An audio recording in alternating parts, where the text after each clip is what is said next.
Hello, welcome again. This is Pankaj Chauhan and PhD Scholar from IIT in Dhanbad.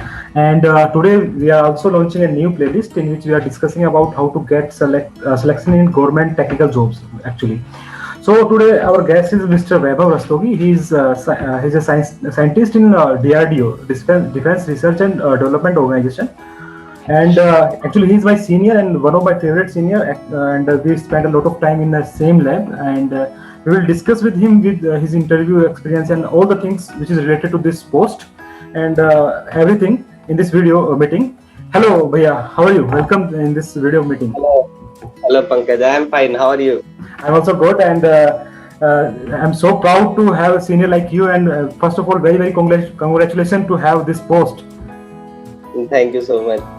Okay, भैया, the main aim of this video series is to provide a valuable information, right? जो लोग prepare कर रहे हैं किसी भी post के लिए या फिर DRDO साइंटिस्ट के लिए, तो उनको थोड़ा सा valuable information मिले हमारे थ्रू और आपके थ्रू. तो this is the basic motto of this video series, right? Yes. Okay, तो भैया. Actually, yes. This initiative of yours is very nice. Yeah, thank you भैया and everybody. Yeah, thank you so much भैया. सो भैया actually इस video meeting में हम क्या करेंगे, आपके जो आपने स्ट्रगल जो करी, आपने प्रिपरेशन जो करी, आपने इंटरव्यू में जो एक्सपीरियंस किया, आपके रिटर्न में जो आपने प्रिपरेशन किया, उन सब के बारे में धीरे धीरे डिस्कस करेंगे और फिर इस वीडियो मीटिंग को एंड कर देंगे. तो भैया स्टार्ट करते हैं आपके इंटरव्यू से, इंट्रोडक्शन से स्टार्ट करते हैं. प्लीज अपना इंट्रोडक्शन बता दीजिए. Actually, Pankaj, I have done BTech in mechanical engineering from a private engineering college, and after that, I have done MTech from IST Shivpur in mechanics of fluid. Okay.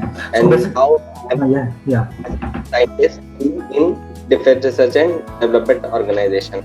Absolutely. Okay. So, भैया, you are from mechanical background, right? Yes. So, एक doubt जो सबका होता है कि private college से उठ के आप कहीं भी जा सकते हैं. That's clear here. कि आप प्राइवेट इंस्टीट्यूट से हैं और now you are the top most position, now in the top most position in our India. तो ये डाउट यहाँ पे क्लियर है. हाँ. यस. हाँ, मीन्स अगर आप हार्ड वर्क करेंगे या मेहनत करेंगे तो आप सक्सेस मिलेगी आपको. दैट्स नो डाउट है. और भैया सबसे पहले हम बात करेंगे जो आपकी पोस्ट है साइंटिस्ट बी, है ना. तो पहले तो इस पोस्ट के बारे में थोड़ा सा बता दीजिए और फिर ये BCDEF के बारे में थोड़ा सा डिटेल में थोड़ा एक्सप्लेन कर दीजिए ताकि जो हमारे व्यूअर्स हैं वो जो इसको देख रहे हैं उनको थोड़ा सा आइडिया मिले. ओके. एक्चुअली देखिए, ये जो साइंटिस्ट बी पोस्ट है ये ग्रेड ए टेक्निकल पोस्ट है, गेजेटेड ऑफिसर. एंड इसके बाद जो आगे के प्रमोशंस हैं वो इंटरव्यू के बेसिस पे होते हैं. बी से सी, सी से डी, डी से ई और मैक्सिमम अचीवेबल एच होता है. और ओएस और डीएस होते हैं ऑनररी पोस्ट. मींस अगर आपने कुछ अच्छा अचीवमेंट किया किसी फील्ड में आगे चल के तो उसके बेसिस पे एच के बाद मिलते हैं. Scientist H maximum, scientist B minimum है, इसी से स्टार्ट होता है. मतलब आप किसी भी इंटरव्यू के थ्रू जाएंगे, रिटर्न एग्जाम के थ्रू, तो बी से स्टार्ट करेंगे आप. So B is a starting position in your field, like this is the starting position. और देन प्रमोशंस होते हैं उसके बाद C D E F this like this. Yes, correct. So अभी थोड़ा सा डिटेल में बात करते हैं कि जो आपकी पोस्ट है साइंटिस्ट बी, जो भी आपकी पोस्ट है उसमें थोड़ा सा कैसा वर्क होता है, कैसा काम होता है, थोड़ा एक्सप्लेन कीजिए. Actually, scientist, this post is basically related to the research work. Okay. In the development organization, we have to do research. We have to find something new. So our thing is that we basically try to do research in the field of development, in the field of defense sector. Right. Okay.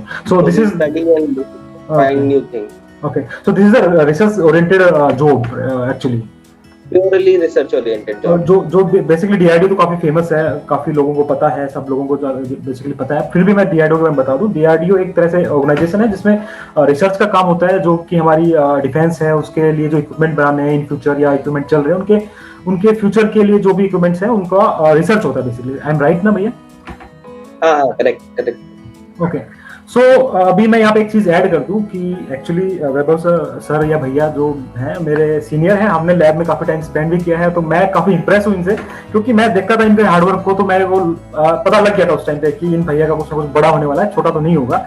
I was sure at that point, क्योंकि actually ये story है एक तरह से मेरे लिए तो, क्योंकि जब भी इनसे मैं क्वेश्चन पूछता था कि भैया मेरे को ये डाउट है या फिर ये चीज मेरे को समझ में नहीं आ रहा, तो भैया का जो मैं अप्रोच देखता था और ये जो बताते थे, एक्सप्लेन करते थे, तो भैया मैं सच में बोल रहा हूँ, मैं इस वीडियो मीटिंग की वजह से नहीं बोल रहा हूँ या कुछ बढ़ा चढ़ा के नहीं बोल रहा हूँ, मैं सच में बोल रहा हूँ कि मैं इंप्रेस. आपको याद होगा कि जब हम जब लैब में थे तो आपसे क्वेश्चन मैं पूछता था, तो मुझे seriously you are very very inspiration for me, and I hope कि जो ये वीडियो देख रहे हैं उसके लिए भी काफी इंस्पिरेशन होगा। तो ठीक है, अब हम स्टार्ट करते हैं। भैया कि पहले आप बताइए कि जो राउंड्स है या प्रोसीजर है, क्राइटेरिया है, जहाँ पे डीआरडीओ में अगर किसी स्टूडेंट को जाना है तो क्या क्या प्रोसीजर है और क्या क्राइटेरिया होना चाहिए, उसके बारे में बात कर लेते हैं थोड़ा सा। देखिए, पहला तो स्क्रीनिंग प्रोसेस होता है। तो 1:25 के रेशियो में ये लोग स्क्रीनिंग करते हैं। जितनी वैकेंसीज आएंगी उसके 25 के रेशियो में ये लोग कॉल करते हैं, बुलाते हैं। तो वो स्क्रीनिंग बेस्ड होती है दो चीजों पर। एक है हमारा गेट स्कोर, या फिर अगर आप आईआईटी या किसी आईआईटी से पढ़ रहे हैं तो पॉइंट के बेसिस पे होता है। अबाउट 8 पॉइंटर्स कंसीडर करते हैं ये लोग। ओके सो मैं थोड़ा मैं समराइज कर दूं यहाँ पे कि जो फर्स्ट राउंड है स्क्रीनिंग राउंड, तो उसमें either if you have GATE score, तो गेट स्कोर के अकॉर्डिंग आपका स्क्रीनिंग होगा। Either if you are from NIT and IIT, then आपका सीजीपीए मोर देन 8 होना चाहिए, तब आप स्क्रीनिंग इन हो जाएंगे। ठीक है, तो भैया एक डाउट मेरा यहाँ पे और है कि जो गेट स्कोर है, जनरल कैंडिडेट की मैं बात करूँ अगर, तो कितना एक सेफ गेट स्कोर होना चाहिए जनरल कैंडिडेट के लिए अगर वो स्क्रीन इन चाहता है तो? देखो, ये डिपेंड करेगा कितनी वैकेंसीज हैं, क्योंकि उसी हिसाब से कॉल करते हैं 25 के रेशियो में। तो safe score will be around 750, more than 750, 750 to 750, about 750 will be the safe score for a general candidate. जैसे भैया एक चीज मेरा यहाँ पे एक दिमाग में डाउट हो रहा है कि जैसे आपने मास्टर्स किया था, you are the senior of mind, तो आप मास्टर्स कर रहे थे, फिर आपने पीएचडी में एनरोलमेंट लिया था, तो actually the job is from under graduation, from if the criteria is under graduation, तो आपको कितना बेनिफिट मिला उस चीज का, और उसके बारे में आप क्या बोलना चाहेंगे? क्योंकि डाउट होता है स्टूडेंट्स का कि मास्टर्स करने के बाद हम सिर्फ रिसर्च में जा सकते हैं, मतलब टीचिंग प्रोफेशन में।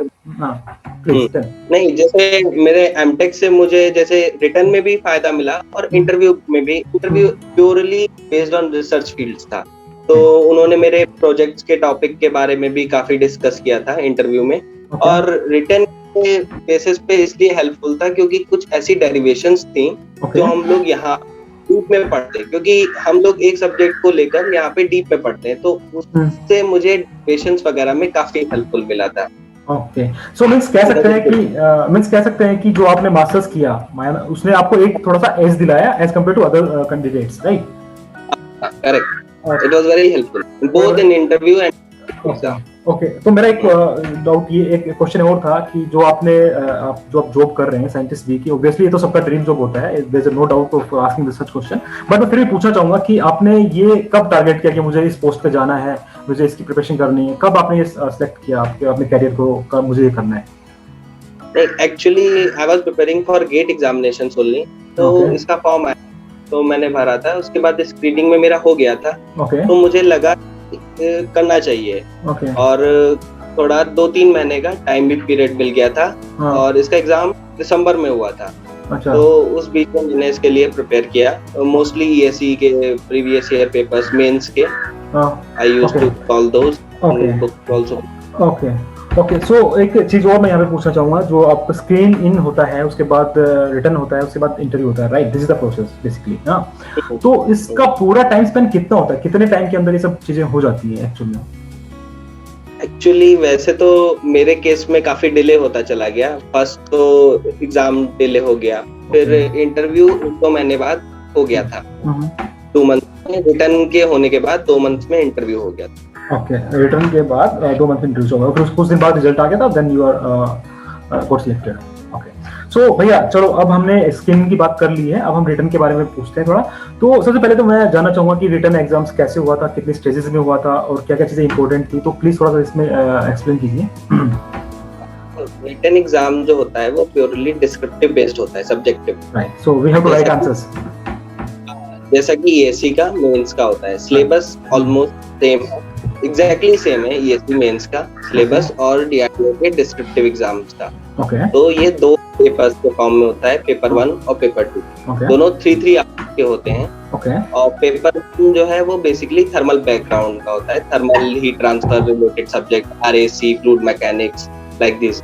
और पेपर 2 जो है वो डिजाइन रिलेटेड सब्जेक्ट्स होते हैं, जैसे कि manufacturing, design, SOM, TOM, these all subjects. Okay, mechatronics.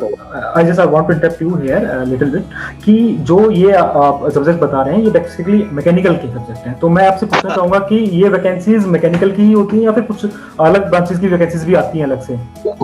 सभी ब्रांचेस के लिए आती हैं, इलेक्ट्रॉनिक्स के लिए, इलेक्ट्रिकल के लिए, सीएस के लिए, सभी के लिए, सिविल के लिए उनके अलग सब्जेक्ट होते हैं। हम बात कर रहे हैं बेसिकली मैकेनिकल की। ओके, तो भैया जो अपना रिटन एग्जाम था उसमें लेवल ऑफ क्वेश्चंस कैसा था, मतलब आपको क्या लगा कि क्वेश्चंस कैसे थे आप अकॉर्डिंग टू यू? क्वेश्चंस का लेवल काफी अच्छा था, काफी अच्छा लेवल क्वेश्चन था। जैसा कि हमारा यूपीएससी का क्वेश्चंस होते हैं वैसे ही क्वेश्चन थे। मींस जो लोग यूपीएससी के मेंस की प्रिपरेशन कर रहे हैं तो उनके लिए काफी बेनिफिट है इस चीज को लेकर, राइट? काफी बेनिफिट रहेगा। ओके, अगर हम बात करें थोड़ा सा और रिटन एग्जाम के बारे में कि कितने नंबर ऑफ क्वेश्चंस कितने हैं, कितने हमें अटेम्प्ट करने चाहिए, कितना सेफ स्कोर होना चाहिए, कैसे मार्किंग होती है, तो प्लीज थोड़ा सा इनके बारे में कहिए। हाँ, क्वेश्चंस दोनों सेट्स में 8 क्वेश्चंस होते हैं। उनमें से हमें 5 अटेम्प्ट करने रहते हैं। और उन क्वेश्चंस में 4 पार्ट्स रहते हैं, 4, 5, 3 depending upon situation and question, right? Okay, out of 8 you have to attend 5. Any 5 you have to attend. Means this is the minimum thing. You have to in any case you have to write 5 answers. That's the case. 5 in both the papers you have to do 5 questions out of 8. Okay, and the marking is step wise marking या फिर answers अगर answer correct हो गए तो? हमारे time के case में marking step marking थी, मुझे ऐसा लगा कि स्टेप मार्किंग थी। और मैं ऐसा सजेस्ट करूंगा कि अगर आप जितने ज्यादा से ज्यादा क्वेश्चन कर सकते हैं, ज्यादा से ज्यादा अटेम्प्ट ले सकते हैं, तो ट्राई करें ज्यादा से ज्यादा अटेम्प्ट कीजिए। ओके, सो बिकॉज़ एक्चुअल में मार्किंग स्टेप वाइज मार्किंग है, और अगर आप ज्यादा अटेम्प्ट करेंगे तो चांसेस आप ज्यादा स्कोर करने के चांसेस ज्यादा है।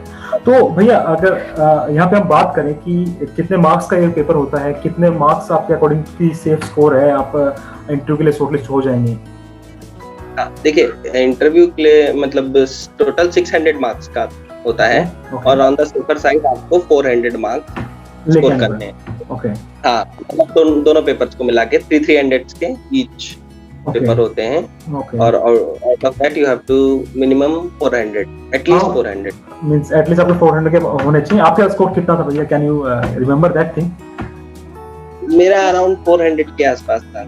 ओके, और ये चीज मैटर करती है कि आपका अगर ज्यादा स्कोर है रिटर्न में तो आपको बेनिफिट मिलेगा आगे इंटरव्यू में, या फिर उसका वेटेज ऐड होता है वहाँ पे?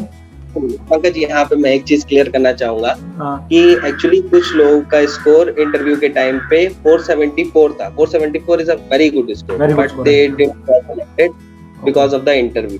Actually, there is a minimum qualifying marks in the interview. Okay. This is out of 180.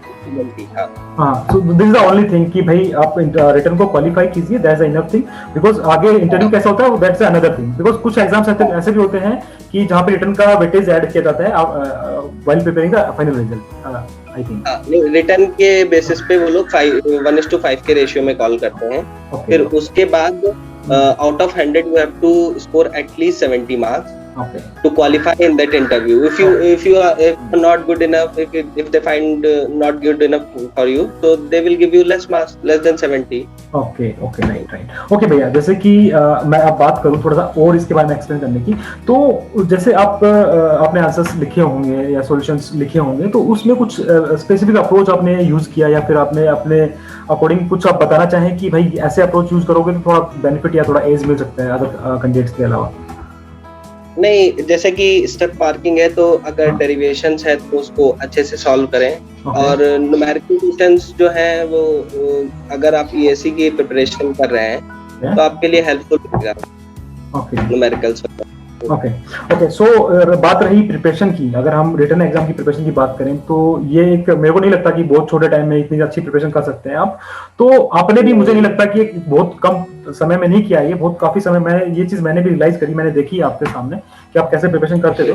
तो उसके लिए कुछ स्टूडेंट्स होते हैं कि अपने प्लान पे, अपने शेड्यूल पे स्ट्रिक्ट नहीं रह पाते हैं, कुछ स्टूडेंट ऐसा रहते हैं, तो उनके लिए कुछ आप बता सकें कि आप कैसे अपने प्लान्स बना सकते हैं, कैसे प्रिपरेशन को कैरी ऑन कर सकते हैं ताकि आपको थोड़ा मोटिवेशन मिलता रहे, साथ साथ आप अपनी पढ़ाई भी आगे कंटिन्यू कर सकते हैं। ऐसा कुछ आप बता पाएं तो प्लीज। सबसे इम्पोर्टेंट तो है पेशेंस। ओके या पेशेंस आपके अंदर रहना चाहिए, ठीक है। अगर नहीं भी हो रहा है तो आपको ट्राई करते रहना है, आपको गिव अप नहीं करना है, आपको हार्ड वर्क करते रहना है। मतलब आपको टाइम मिलेगा, राइट। तो आप टाइम देते रहिए चीजों को और हार्ड वर्क करते रहिए। ओके तो धीमे धीमे आपकी चीजें क्लियर होती रहेंगी और धीरे धीरे आपको फायदा मिलेगा इसका आगे चल के। So first thing is patience. Patience तो रखना ही चाहिए किसी भी फील्ड में, नॉट इवन इन एग्जाम्स। हर चीज में, लाइफ के हर पहलू में हमें थोड़ा पेशेंस रखना चाहिए। और रिजल्ट का सोचना जब चाहिए जब हम हार्डवर्क कर चुके होते हैं ना। हार्डवर्क जब हमारा कंप्लीट होता है तभी ये रिजल्ट आता है। और ये फिजिक्स चलते रहता है लाइफ में। और मैंने पर्सनली, मैं इसलिए बोल रहा हूँ क्योंकि मैंने भैया को प्रिपरेशन करते भी देखा है, कैसे उन्होंने प्रिपेयर किया है रात के 12 बजे तक, 1 बजे तक लैब में बैठ के। हमारी लैब सेम थी, इसलिए मैं थोड़ा सा ज्यादा डिस्कस कर रहा हूँ इस बात के बारे में, क्योंकि I was the junior there and भैया से मैंने बहुत कुछ सीखा है एक्चुअल में कि कैसे प्रिपरेशन को कैरी ऑन करना चाहिए। एंड ये मुझे लग गया था, सीरियसली बोल रहा हूँ भैया, मुझे लग गया था कि आपका कुछ बड़ा होने वाला है ना। तो I was very inspired at that time कि हाँ भैया कितनी मेहनत करते हैं।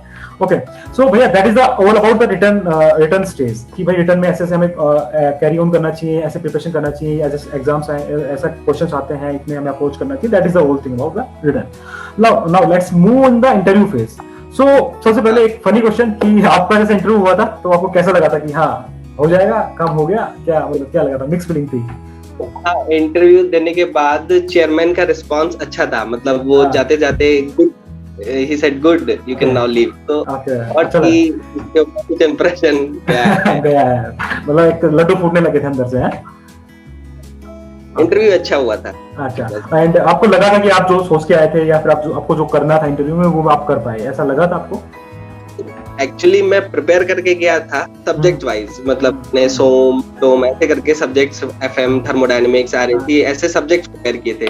लेकिन interview they didn't ask me about my favourite subject. Okay okay, अच्छा ये ऐसा आपको ये पता कैसे चला कि मेरे को फेवरेट सब्जेक्ट बताना होगा वहाँ पे? ऐसे आपने कहीं से देखा था या किसी सीनियर से पूछा था? पूरा वगैरह में पढ़ा था तो मुझे लगा कि इंटरव्यूज में पूछते हैं कि मतलब आपके फेवरेट सब्जेक्ट से आपने 5 या 6 जो भी बताए तो उसमें से क्वेश्चंस ज्यादा हैं, लेकिन ऐसा हुआ नहीं। ओके ओके, सो भैया चलो हम शुरू से स्टार्ट करते हैं और एंड तक पूरा डिटेल में बात करेंगे क्योंकि it's not a small interview, it's a very big interview. Okay, तो भैया सबसे पहले जो पैनल था आपका तो उसमें कितने मेंबर्स थे, कौन चेयरमैन थे, अगर आपको कुछ याद हो तो थोड़ा सा डिटेल्स के बारे में बताइए प्लीज। देखिए 5 मेंबर्स थे पैनल में टोटल, और इसका जो इंटरव्यू होता है डीआरडीओ के सारे interview recruitment and assessment centre करवाता है जो कि दिल्ली में बेस्ड है। तो आपको जो कॉल आएगा आपको दिल्ली जाना होगा। सभी को? हाँ सभी को। तो वो स्लॉट आते हैं 15-20 के, तो वहीं पे दिल्ली में इंटरव्यू होते हैं। 5 मेंबर्स होते हैं। और इंटरव्यू में यस प्लीज बोलिए। तो इंटरव्यू में एक्चुअली क्या होता है कि आपको बीच में बैठा देंगे और आपके चारों तरफ 5 मेंबर्स रहेंगे पैनल के, और आप एक पेन होगा और एक पैड होगा, आपके पीछे एक स्क्रीन रहती है बड़ी सी। तो जो भी कुछ आप पे लिखते हैं तो वो पीछे डिस्प्ले होता है। So means it's a highly designed interview kind of environment. हाँ। Means आप जो भी लिखेंगे उसको आपका पीछे स्क्रीन पे दिखेगा। पीछे स्क्रीन पे दिखेगा। वो तो मतलब आपको जब आपने एंट्री की वहाँ पे पैनल के अंदर, वहाँ पे बैठे आप, तो आपको कैसा फील हुआ? तो नर्वसनेस हुआ या फिर कॉन्फिडेंट थे आप? बस ऑब्वियसली नर्वसनेस था, क्योंकि जितने भी मेरे साथ इंटरव्यू देने लोग आए थे वो बहुत ही अच्छी जगह से थे। कोई आईआईसी बैंगलोर से एमटेक कर रहा था, कोई कर चुका था आईआईसी बैंगलोर से, कुछ लोग जॉब कर रहे थे, एक आईओसीएल से। तो काइंड ऑफ आपको लग रहा था पता नहीं कैसा होगा क्या नहीं होगा, बट फिर आपने उस नर्वसनेस को ओवरकम कैसे किया इन बिटवीन द इंटरव्यू? कैसे आपने आपको समझाया कि यार मुझे करना है ये सब? मुझे ऐसा लगता था कि जैसे डीआरडीओ है तो वो मेरे मोस्टली रिसर्च ओरिएंटेड भी हो सकता है। तो अगर मैं बोलूंगा कि मैं पीएचडी परस्यू कर रहा हूँ तो उसका एक प्लस पॉइंट रहेगा। फिर क्या कर सकते हैं, मैंने सोचा कि चल।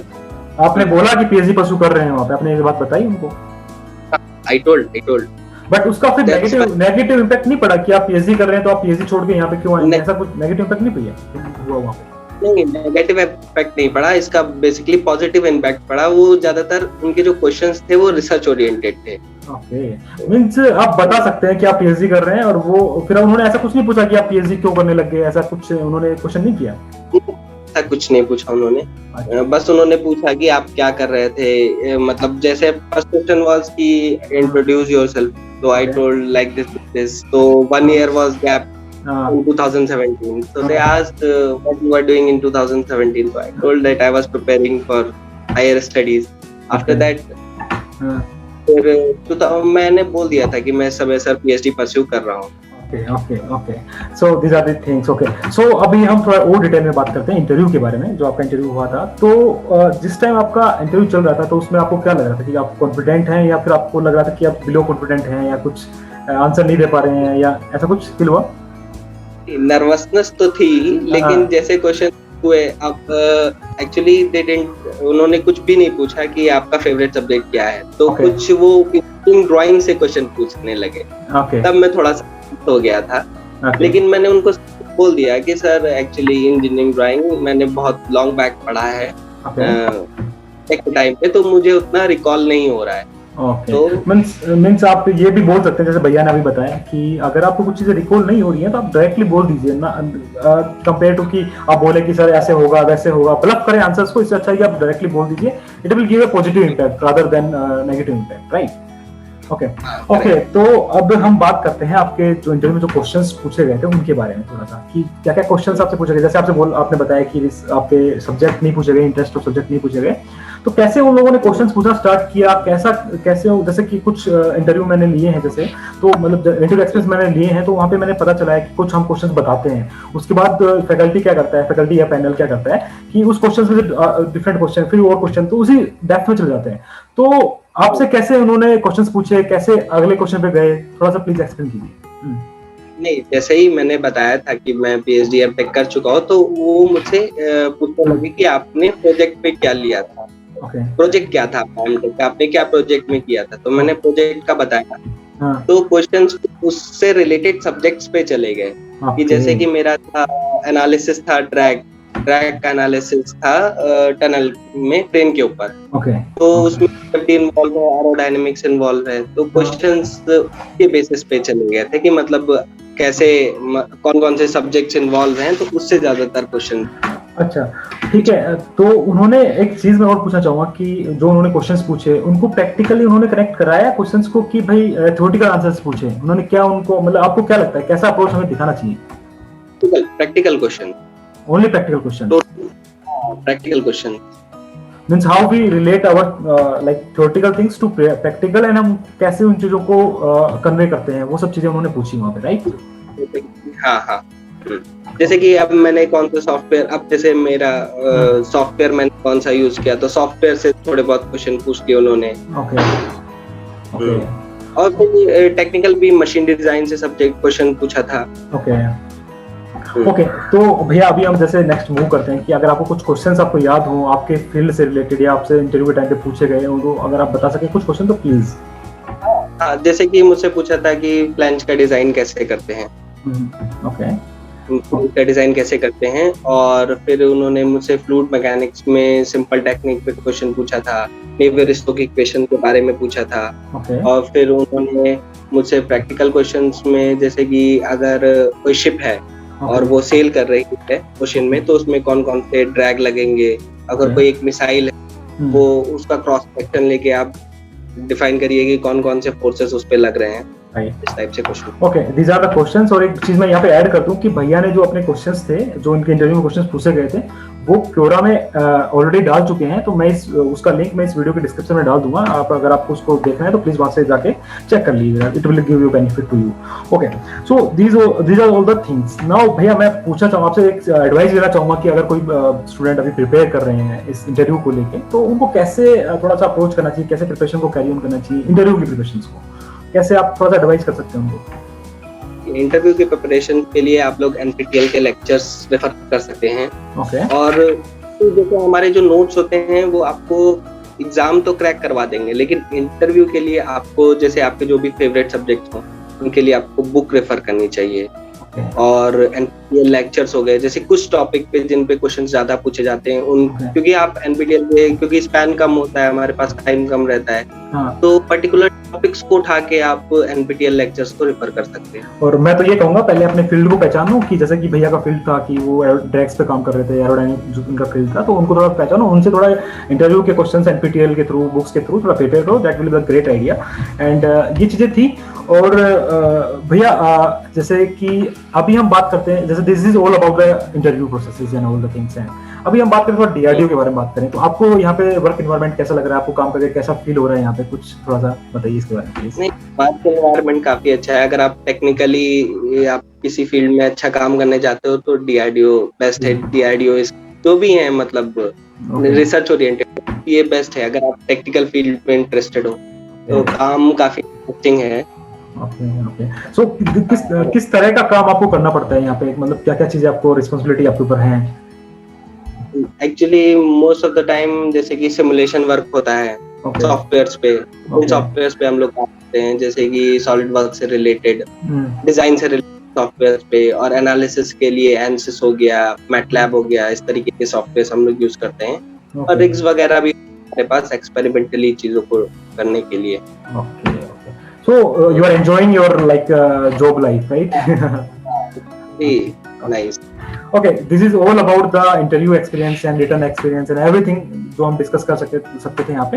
And I am very very fortunate कि भैया ने मुझे टाइम दिया और हम वेल्युबल इन्फॉर्मेशन शेयर कर पाए यहाँ पे। And thank you so much भैया for giving your valuable time, and I am really feel proud to have you my senior. Thank you. Okay भैया, thank you so much.